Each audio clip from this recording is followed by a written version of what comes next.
আসসালামু আলাইকুম। এখন আমরা করব নবম দশম শ্রেণীদের ইংরেজি দ্বিতীয় পত্র এক কোয়েশ্চন ঢাকা বোর্ড ২০২০। দেখো আমি লিখে রাখছি এই জায়গায় এক question for SSC Dhaka board ২০২০। এটা হচ্ছে আমাদের বোর্ড প্রশ্ন। এখন দেখো তোমাদেরকে আমি প্রথমত করিয়ে দেব এই জায়গায় আমাদের ট্যাগ কোয়েশ্চেনের মধ্যে কিন্তু প্রথম অংশ দেওয়া থাকে আর পরের অংশটা পূরণ করতে হয়। এখন আমাদের এই ক্ষেত্রে এ নাম্বার আর ই নাম্বার এই দুইটা আমি তোমাদেরকে আগে করিয়ে দেব কেন দেখো এ নাম্বারটা আছে let's have a walk outside the farm. এখন আমাদের এই জায়গায় আর ই নাম্বারটা দেখো have a try to form this habit of morning walk. আমাদের ট্যাগ কোয়েশ্চেনের মধ্যে ইম্পারেটিভ সেন্টেন্সের ক্ষেত্রে শেল উই বসে অথবা উইল ইউ বসে ইম্পারেটিভ সেন্টেন্স থাকলে। এখন ইম্পারেটিভ সেন্টেন্স কোনটা? যদি একটা সেন্টেন্সের প্রথমে ভার্ব থাকে, ভার্ব মানে ক্রিয়া, ভার্ব থাকলে আমরা বুঝি এটা ইম্পারেটিভ সেন্টেন্স। এখন এই ভার্বের ক্ষেত্রে আমাদের বুঝতে হবে এই লেটস থাকলে চোখ বন্ধ করে আমাদের শ্যাল উই হয়, এই যে এটা S H A double L shall we, ঠিক আছে। আর ই নাম্বারটা আমি কেন বলছি করাবো এ আর ই, কারণ ই নাম্বারটা দেখো হ্যাভ, হ্যাভ অর্থ কি আছে, হ্যাভ একটা ভার্ব। এই হ্যাভ এই ক্ষেত্রে আমাদের হবে হচ্ছে will you, WILL will you. এটাকে এইভাবে লেখা যায় যে এইভাবে, অথবা এটা এইভাবে লেখা যায় WONT won't you, will you অথবা ওন্ট ইউ লেখা যায়। এটাকে লেখা যায় কি উইল ইউ অথবা ওন্ট ইউ। এ আর ই এই দুইটা বোঝার ক্ষেত্রে আমাদের প্রথমত বুঝতে হবে একটা সেন্টেন্সের প্রথমে ভার্ব থাকলেই এটা ইম্পারেটিভ সেন্টেন্স। এখন আমরা বুঝছি একটা সেন্টেন্সের শুরুতে ভার্ব থাকলে এটা ইম্পারেটিভ সেন্টেন্স। এখন ইম্পারেটিভ সেন্টেন্স হলে আমাদের দুইটা জিনিস বসে সব সময়, হয়তো শ্যাল উই অথবা উইল ইউ। এখন আমরা কখন শ্যাল উই বসাবো আর কখন উইল ইউ বসাবো এটা বুঝতে হবে। এখন যদি আমাদের ভার্বটা লেটস হয়, এই যে লেটস LET লেট পরে উপরে কমা এস লেটস, এটা কিন্তু আমাদের এই লেটাস, এই লেট আস, এই লেট আস হচ্ছে পূর্ণরূপ আর এই লেট আসের সংক্ষিপ্ত হচ্ছে লেটস। অর্থাৎ এই সেন্টেন্সের মধ্যে আমাদের যদি প্রথমে লেটাস বা লেটস অর্থাৎ এই পূর্ণরূপ বা সংক্ষিপ্ত রূপ যেটাই থাকুক এটা থাকলে ডাইরেক্ট হবে আমাদের শ্যাল উই। আর এই দুইটা বাদে যত ভার্ব আছে পৃথিবীতে সব ভার্ব যদি প্রথমে বসে তাহলে হবে আমাদের উইল ইউ। এখন যদি এই জায়গায় হ্যাভ অর্থ থাকা বা আছে, হ্যাভ এর পরিবর্তে যদি এই জায়গায় শুধু লেট হইতো LET লেট, যদি জায়গায় শুধু লেট হইতো তাহলে এই জায়গায় আমাদের উইল ইউ হইতো, ঠিক আছে। তাহলে আমরা খুব সহজে প্রথমত বাক্যের শুরুতে যদি আমরা ভার্ব দেখি তাহলে এটা ইম্পারেটিভ সেন্টেন্স। এখন ওই ভার্বটা যদি লেটস বা লেট আস হয় তাহলে আমাদের হবে শেল উই। আর যদি আমাদের এই লেটস বা লেট আস এই দুইটা বাদে যে কোনো ভার্ব হয়, যেমন লেট বা হ্যাভ বা যে কোনো ভার্ব হয় তাহলে হবে উইল ইউ অথবা এটাকে লেখা যায় ওন্ট ইউ। তুমি উইল ইউ লেখছো আরেকজনে ওন্ট ইউ লেখছো তারটা ভুল এমন না, এটা উইল ইউ লেখা যায় ওন্ট ইউ লেখা যায়। আর আমি যদি বাংলা অর্থটা বলি তাহলে let's have a walk outside the farm, চলো খামারের বাইরে আমরা হেঁটে আসি। আর উত্তর হচ্ছে শ্যাল উই। আমি বলছি লেটস বা লেটাস এই দুইটা থাকলে আমাদের শ্যাল উই। আর এই দুইটা মানে এই দুইটা বাদে যাই বসুক যত ধরনের ভার্ব বসুক ওই ক্ষেত্রে উইল ইউ। যেমন have a try to form this habit of morning walk, মানে হ্যাভ এ ট্রাই একটা চেষ্টা করা যাক টু ফর্ম মানে গঠন করতে দিস হ্যাবিট এই অভ্যাসটা অফ মর্নিং ওয়াক মানে সকালে হাঁটা, অর্থাৎ সকালে হাঁটার অভ্যাসটা আমাদের গড়ে ওঠা যাক এরকম। তাহলে এই দুইটা আশা করি তোমরা বুঝছো ইম্পারেটিভ সেন্টেন্স যদি এক কোয়েশ্চেন আসে তাহলে কিভাবে করবা। যদি লেট আস বা লেটস এইটা প্রথমে হয় তাহলে ডাইরেক্ট শ্যাল উই। আর এই লেটস বা লেটাস এইগুলা বাদে মানে এই দুইটা বাদে যে কোনো ভার্ব বসলে হবে কি উইল ইউ বা ওন্ট ইউ। তারপরে বি নাম্বারটা দেখো, বি নাম্বার হচ্ছে I am in the habit of walking every morning. I মানে আমি, এম ইন দ্য হ্যাবিট মানে একটা অভ্যাসের মধ্যে আছি, অফ ওয়াকিং মানে হাঁটতে, এভরি মর্নিং মানে প্রত্যেক সকালে, মানে আমি প্রত্যেক সকালে হাঁটার একটা অভ্যাসে আছি। তাহলে আমাদের এ আর ই এ দুইটা তো মুখস্থ, এ দুইটা হচ্ছে মুখস্থ। আমাদের মুখস্থ কি যে লেটস বা লেটাস এইটা থাকলে আমরা কি শ্যাল উই বসাই, আর এ দুইটা বাদে যে কোনো ভার্ব থাকলে আমরা কি উইল ইউ বসাই। কিন্তু আর বি নাম্বার যেটার ক্ষেত্রে আমাদের প্রথমত অক্সিলারি ভার্ব বসাতে হবে। অক্সিলারি ভার্ব এই জায়গায় কি আছে, এটা আমাদের এম আছে, এম। এখন ট্যাগ কোশ্চেনের মধ্যে কিন্তু এম লেখা হয় না, এম এর পরিবর্তে লেখা হয় আর, এই যে এই আর ই আর। তারপরে এই বাক্যটা যদি আমাদের হাবোধক হয় তাহলে এই জায়গায় হবে নাবোধক। আর এই জায়গায় যদি হয় নাবোধক তাহলে এই জায়গায় হবে হাবোধক। হাবোধক মানে কি অ্যাফার্মেটিভ আর নাবোধক মানে কি নেগেটিভ। তোমরা খুব সহজেই বুঝবা যদি বাক্যের মধ্যে নো বা নট থাকে তাহলে বুঝবা এটা নাবোধক। আর যদি নো বা নট না থাকে তাহলে এটা কি হাবোধক। এখন দেখো পুরো বাক্যের মধ্যে কিন্তু নো বা নট নেই। I am in the habit of walking every morning. কোন জায়গায় কিন্তু নো নাই বা নট নাই, মানে এটা হাবোধক আছে। তারপর উত্তরটা কিভাবে লিখতে হবে? নাবোধক। আমাদের নট লিখতে হবে এন কমা টি। এখন এই জায়গায় খেয়াল রাখতে হবে, তোমরা এই জায়গায় যে আর লিখবে এইভাবে আর লেখার পরে এই নটটা কিন্তু এরকম এই আর থেকে ফাঁকা করে লিখতে পারবা না, একসাথে লিখতে হবে। যেরকম আর নট একসাথে। আবার এই নট, এই নটের কিন্তু এটা কিন্তু পূর্ণ রূপ আর এই নট হচ্ছে সংক্ষিপ্ত রূপ। তোমাদের কিন্তু এই জায়গায় সংক্ষিপ্ত রূপ লিখতে হবে, মনে রাখতে হবে। এই নটের এই নটটা এই আর এর সাথে লিখতে হবে, আবার এটা পূর্ণ রূপ না সংক্ষিপ্ত রূপ লিখতে হবে। ঠিক আছে, তাহলে আর নট।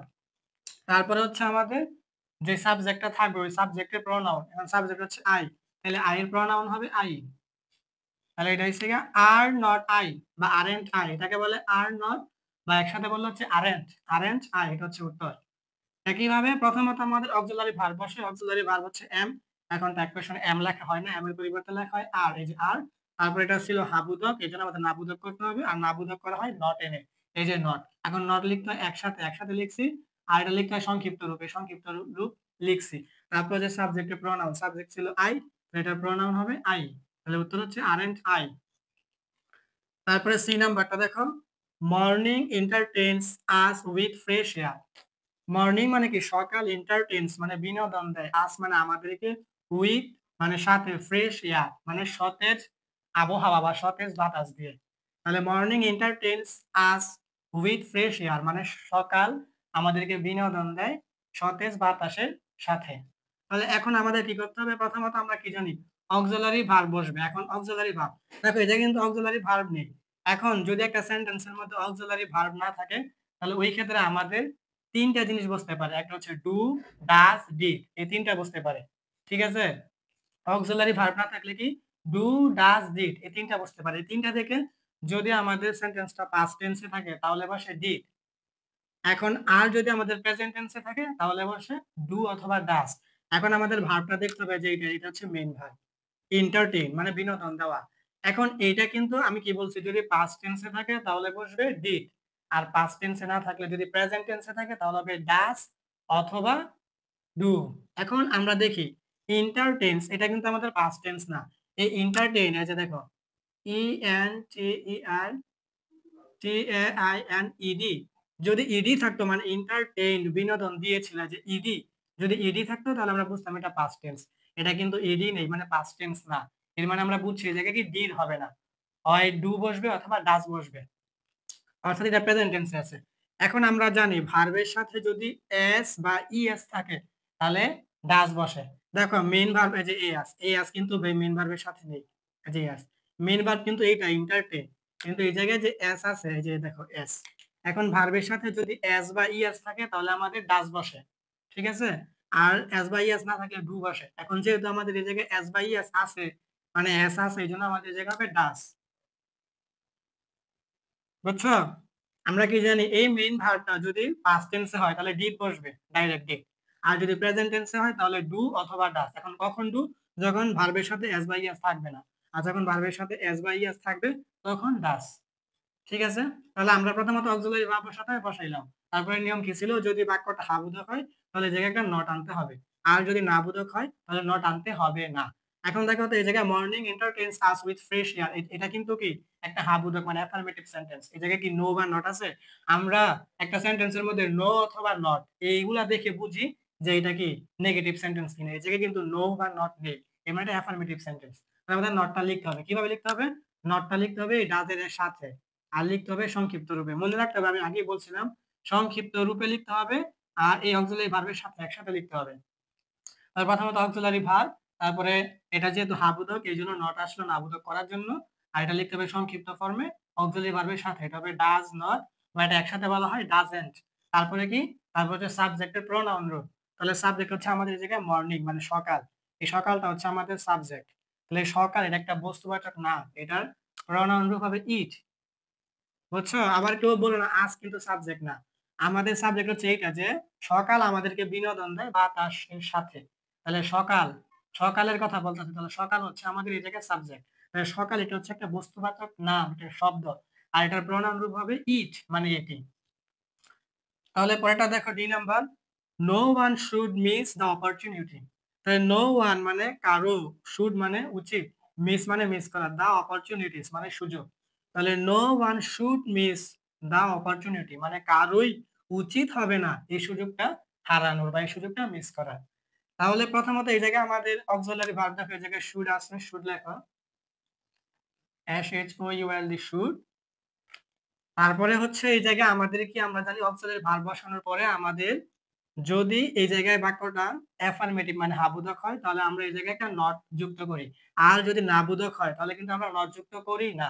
এখন দেখো এই জায়গায় কিন্তু এই যে নো আছে, এর মানে এটা নেগেটিভ সেন্টেন্সে আছে যে no one should miss the opportunities, কারোই উচিত হবে না এই সুযোগটা মিস করার। দেখো বাক্যের মধ্যে কিন্তু না আছে, কারোই উচিত হবে না এই সুযোগটা মিস করার। তাহলে এটা হচ্ছে আমাদের নেগেটিভ সেন্টেন্স মানে নাবোধক বাক্য। এই জন্য আমাদের এই জায়গায় আর কি নট আসবে না, মানে উত্তরটা আমাদের হাবোধক হবে, এই জন্য নট আর লিখতে হবে না। তারপর হচ্ছে নো ওয়ান, এই নো ওয়ান হচ্ছে কারোই, মানে কারোই, তাহলে এটার প্রোনাউন রূপ কি হবে, দে। বুঝছো, নো ওয়ান, এই নো ওয়ানের প্রোনাউন রূপ হচ্ছে দে। এখন কেন নট এই জায়গায় আসে নাই, কারণ আমরা জানি যদি এই জায়গায় আমাদের আবোধক বাক্য থাকে তাহলে আমরা এই জায়গায় নাবোধক করি। এই জায়গায় যদি আমাদের নাবোধক আগে থেকেই থাকে তাহলে এই জায়গায় আমাদের হবে হাবোধক। যেহেতু এই জায়গায় নো আছে, নো দেখে আমরা বুঝলাম যে এটা নাবোধক, তাহলে আমাদের উত্তরটা হবে হাবোধক। ঠিক আছে, প্রথম অংশটা যে অংশে থাকবে মানে যেইভাবে থাকবে এটার বিপরীত হবে ওইটা। আবোধক হলে নাবোধক, আর নাবোধক হলে হাবোধক। তাহলে প্রথমত আমাদের অক্সিলারি ভার্ব ছিল শুড, আর যেহেতু এটা নাবোধক সেন্টেন্স এই জন্য এই জায়গায় নট যুক্ত হয়নি। তারপর হচ্ছে নো ওয়ানের প্রোনাউন রূপ হচ্ছে দে, এই যে হচ্ছে দে। এখন আমরা করব রাজশাহী বোর্ড 2020। দেখো আমাদের ট্যাগ কোয়েশ্চেনের মধ্যে কি থাকে, প্রথম অংশ দেওয়া থাকে, পরের অংশ পূরণ করতে হয়। এখন আমরা এ নাম্বারটার মধ্যে অনেক কিছু বোঝার আছে। দেখো এ নাম্বার হচ্ছে you surely plan to fail if you fail to plan. দেখো আমাদের ইফ আছে। এখন ট্যাগ কোয়েশ্চেনের মধ্যে যদি আমাদের কোনো সেন্টেন্সের মধ্যে ইফ থাকে তাহলে বুঝতে হবে এটা হচ্ছে আমাদের কমপ্লেক্স সেন্টেন্স।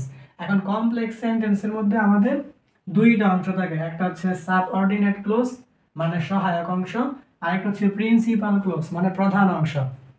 এখন ঠিক আছে, আমরা প্রথমত ট্যাগ কোয়েশ্চনে ইফ থাকলে বুঝছি এটা হচ্ছে কমপ্লেক্স সেন্টেন্স, আর কমপ্লেক্স সেন্টেন্সের মধ্যে দুইটি অংশ থাকে এটা বুঝছি, একটা হচ্ছে সাবঅর্ডিনেট ক্লোজ মানে সহায়ক অংশ, আর একটা হচ্ছে প্রিন্সিপাল ক্লোজ মানে প্রধান অংশ, এটা বুঝছি। এখন আমাদের কাজ করতে হয় কোনটা, প্রিন্সিপাল ক্লোজের কাজ করতে হয়, সাবঅর্ডিনেট ক্লোজের কাজ করতে হয় না। এখন প্রিন্সিপাল ক্লোজের কাজ করতে, এখন প্রিন্সিপাল ক্লোজ এটা কি বাক্যের শুরুতে থাকে না শেষে থাকে, এটা আমাদের বুঝতে হবে। এটা কিভাবে বুঝবো, দেখো আমি একটা উদাহরণ দিয়ে রাখছি নিচে ছোট করে, যদি তুমি পড়ো তাহলে তুমি পাস করবে, এটা একটা লিখছি। এটাকে আর একটু ঘুরাই লিখছি যে তুমি পাস করবে যদি তুমি পড়ো। এখন দেখো এই জায়গায় তুমি পড়ো এটা কিন্তু আমাদের দেখো সহায়ক অংশ মানে সাবঅর্ডিনেট ক্লোজ, আর তুমি পাস করবে এটা কিন্তু প্রধান অংশ। এই জায়গায়ও তুমি পাস করবে এটা প্রধান অংশ, তুমি পড়ো এটা হচ্ছে সহায়ক অংশ। এখন খেয়াল করো ইফ মানে কি যদি, ইফ মানে কি যদি, দেখো এই জায়গায় যদি কিন্তু আমাদের বাক্যের শুরুতে আছে, তাহলে যখন যদিটা বাক্যের শুরুতে থাকবে তখন আমাদের প্রথম অংশ হচ্ছে সহায়ক অংশ আর পরেরটা হচ্ছে প্রধান অংশ। বোঝা গেছে? আর দুই নাম্বার বাক্যে দেখো যদি কিন্তু বাক্যের শুরুতে না, যদি কিন্তু আমাদের বাক্যের মাঝে আছে, তাহলে যখন যদিটা বাক্যের মাঝে থাকবে তখন প্রধান অংশ হচ্ছে আমাদের শুরুতে আর সহায়ক অংশ হচ্ছে আমাদের পরে। বোঝা গেছে? তাহলে এ নাম্বারে দেখো আমাদের কিন্তু ইফ এটা কিন্তু আমাদের বাক্যের শুরুতে নেই, ইফ আছে বাক্যের মাঝেতে। দেখো এই বাক্যটাকে আমি আবার এইভাবে লিখছি যে if you fail to plan, দেখো এটা এইভাবে আমি এই জায়গায় প্রথমে লিখছি if you fail to plan, তারপরে কমা দিয়ে এতটুকু লিখছি শেষে যে you surely plan to fail. ঠিক আছে, তাহলে এইটার ক্ষেত্রে দেখো আমাদের ইফ কিন্তু বাক্যের শুরুতে আছে, তাহলে যখন ইফ বাক্যের শুরুতে থাকে তখন কিন্তু দেখো ইফ মানে কি যদি, এই যে এটা যদি শুরুতে থাকে তাহলে কি প্রধান অংশ শেষে, তাহলে you surely plan to fail এটা কিন্তু আমাদের প্রিন্সিপাল ক্লোজ মানে প্রধান অংশ। আর এই জায়গায় কিন্তু ইফ এটা কিন্তু আমাদের বাক্যের শুরুতে আছে, ইফ কিন্তু আমাদের বাক্যের মাঝে আছে। ইফ মানে কি যদি, তাহলে ইফ এই যদি এটা যদি আমাদের বাক্যের মাঝে থাকে, যে দেখো মাঝে থাকে, তখন কিন্তু আমাদের প্রধান অংশটা বাক্যের শুরুতে। তাহলে এই জায়গায় যেহেতু আমাদের ইফ মাঝে আছে তাহলে আমাদের প্রধান অংশ কোনটা, এতটুকু you surely plan to fail, এটা হচ্ছে আমাদের প্রধান অংশ। ঠিক আছে, তাহলে আমাদের এই প্রধান অংশে কাজ করতে হবে মানে প্রথম অংশে। আর যদি আমাদের এটা এইভাবে থাকতো মানে ইফ প্রথমে থাকতো তাহলে আমরা শেষের অংশে কাজ করতাম। তাহলে তোমরা যদি ট্যাগ কোয়েশ্চেন করার ক্ষেত্রে কোনো বাক্যের মধ্যে ইফ পাও তাহলে বুঝবে এটা কমপ্লেক্স সেন্টেন্স আর এটা কি প্রিন্সিপাল ক্লজে কাজ করতে হবে। এখন তোমার খেয়াল করতে হবে যদি ইফ বাক্যের শুরুতে হয় তাহলে তোমার প্রিন্সিপাল ক্লজ মানে প্রধান অংশটা হবে বাক্যের শেষের অংশে কাজ করতে হবে। আর যদি ইফটা মাঝে হয় তাহলে প্রিন্সিপাল ক্লজ এটা হবে শুরুতে, ঠিক আছে, শুরুতে। তাহলে এই জায়গায় যেহেতু আমাদের ইফ মাঝে আছে মানে আমরা বুঝছি আমাদের প্রিন্সিপাল ক্লজ হচ্ছে এতটুকু আর সহায়ক মানে সাবঅর্ডিনেট ক্লজ হচ্ছে পরেরটুকু। তাহলে আমরা কাজ করি কোনটার, এই প্রথম অংশে। তাহলে প্রথম অংশের কাজ যদি আমরা করি তাহলে প্রথমত আমাদের অক্সিলারি ভার্ব নিতে হয়। এই জায়গায় দেখো আমাদের you surely plan to fail এতটুকুর মধ্যে কিন্তু কোনো অক্সিলারি ভার্ব নেই। এখন অক্সিলারি ভার্ব না থাকলে আমাদের কি করতে হয়, ডু ডাজ অথবা ডিড আনতে হয়। এখন সেন্টেন্সটা যদি আমাদের পাস্ট টেন্সে থাকে তাহলে হবে ডিড, আর যদি প্রেজেন্ট টেন্সে থাকে তাহলে হবে ডু অথবা ডাজ। এখন দেখো আমাদের এটা কিন্তু ভার্ব, মেইন ভার্ব হচ্ছে ফেল, এটা কিন্তু আমাদের ভার্ব ওয়ানে আছে। দেখো এটার ভার্ব টু হচ্ছে কি F A I L E D failed, as a failed. যদি ইডি থাকতো তাহলে আমরা বুঝতাম এটা পাস্ট টেন্স, ফেলড মানে ব্যর্থ হয়েছিল। আর এই ফেল মানে কি ব্যর্থ হওয়া, মানে এটা প্রেজেন্ট টেন্সে আছে। তাহলে প্রেজেন্ট টেন্সে থাকলে আমাদের কি হবে ডু অথবা ডাজ। এখন যদি ভার্বের সাথে এস বা ইএস থাকে তাহলে এটা হবে ডাজ, আর এস বা ইএস না থাকলে হবে কি ডু। তাহলে এই ফেলের সাথে কি এস বা ইএস আছে, নেই, তাহলে এটা কি হবে ডু। তাহলে প্রথম হবে ডু, এই যে ডু। তারপরে হয়েছে যদি বাক্যটা হাবোধক হয় তাহলে নট আসবে মানে অ্যাফার্মেটিভ, আর যদি বাক্যটা নেগেটিভ মানে না বোধক হয় তাহলে নট আসবে না। তাহলে আমরা যদি দেখি যে you surely plan to fail if you fail to plan, তাহলে এই জায়গায় কিন্তু কোনো নাবোধক শব্দ নেই মানে এটা হাবোধকে আছে। তাহলে যেহেতু এটা হাবোধক আছে তাহলে আমাদের নট আনতে হবে। আমরা জানি না হাবোধক হলে নট আসবে আর নাবোধক হলে নট আসবে না, যেহেতু হাবোধক তাহলে নট আসবে। এখন নটটা লিখতে হবে, এই যে নট।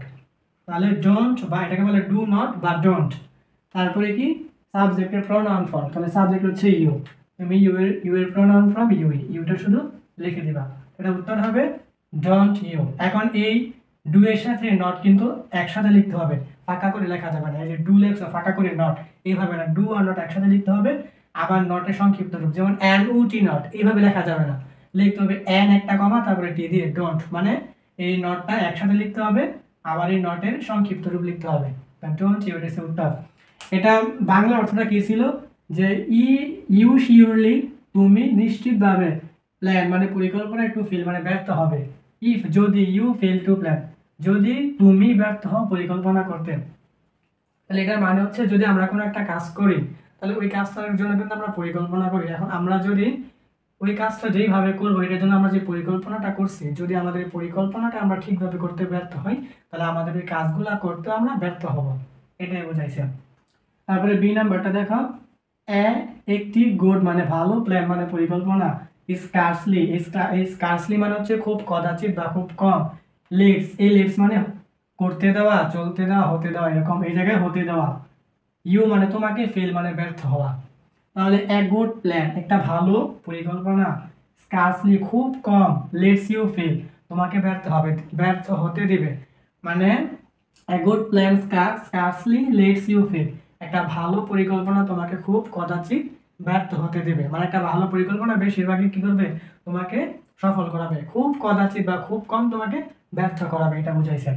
তাহলে এই ক্ষেত্রে কি আমাদের অক্সিলারি ভার্ব আছে কিনা দেখি, অক্সিলারি ভার্ব নেই কিন্তু আমাদের মেইন ভার্ব হচ্ছে লেট, ঠিক আছে, লেট। এখন এটা কিন্তু আমাদের ইডি যেহেতু সাথে নাই তাহলে এটা আমাদের পাস্ট ফর্ম না মানে পাস্ট টেন্স না, এটা হচ্ছে আমাদের ভার্ব ওয়ান আছে মানে প্রেজেন্ট টেন্সে আছে। তাহলে প্রেজেন্ট টেন্সে আমাদের কি হয় ডু অথবা ডাজ হয়। এখন যদি ভার্বের সাথে আমি বলছিলাম এস বা ইএস থাকে তাহলে ডাজ হবে, যেহেতু লেট এসে মেইন ভার্ব এখন এই এসটা যোগ হয়েছে এস বা ইএস তাহলে এটা হচ্ছে আমাদের ডাজ হবে, এই যে ডাজ। তারপরে আমরা কি জানি যদি আমাদের বাক্যটা হাবোধক হয় তাহলে নট আসবে, নাবোধক হলে নট আসবে না। এখন তোমরা জেনে রাখো এই যে স্কার্সলির জন্য এই জায়গায় নট আসবে না। এক কোশ্চেন করার ক্ষেত্রে তোমাদের স্কার্সলি, তারপর হচ্ছে হার্ডলি, তারপর হচ্ছে রেয়ারলি, আরো কয়েকটা এরকম শব্দ আছে ওই শব্দগুলা দিয়ে এই জায়গায় নাবোধক অর্থ প্রকাশ করে, ঠিক আছে। কি কি, এই যে স্কার্সলি, তারপরে হার্ডলি, তারপরে রেয়ারলি, ফিউ, লিটল, এগুলা দিয়ে নাবোধক অর্থ প্রকাশ করে। তাহলে যদি সেন্টেন্সটা নাবোধক হয় তাহলে আমরা জানি নট আসে না, এই জন্য জায়গায় নট আসবে না।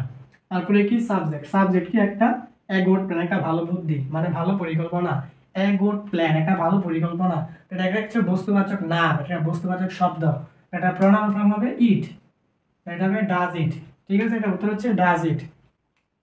তারপরে সি নাম্বারটা দেখো, গ্রেট পিপল, গ্রেট মানে কি মহান বা মহৎ, পিপল মানে মানুষ, উড ডু মানে করতে পারে, নাথিং মানে কিছুই না, উড ডু নাথিং মানে কিছুই করতে পারে না, উইদাউট মানে ছাড়া বা ব্যতীত, এ মানে একটি, প্ল্যান মানে পরিকল্পনা, অফ অ্যাকশন মানে কাজের, এ প্ল্যান অফ অ্যাকশন একটা পরিকল্পনার কাজ ছাড়া।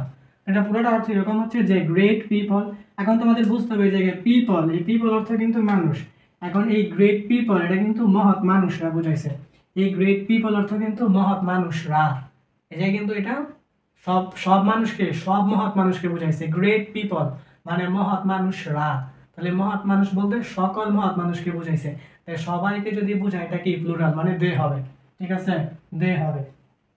তাহলে আমাদের প্রথমত এই জায়গায় কি আছে, অক্সিলারি ভার্ব আছে কুড, তাহলে আমরা কুড লিখি, এই জায়গা হবে কুড। প্রথমত কুড লিখলাম, কুড লেখার পরে আমরা কি জানি যে আমাদের বাক্যটা যদি হাবোধক হয় তাহলে আমরা নট আনবো, আর যদি না বোধক হয় তাহলে আমরা নট আনবো না।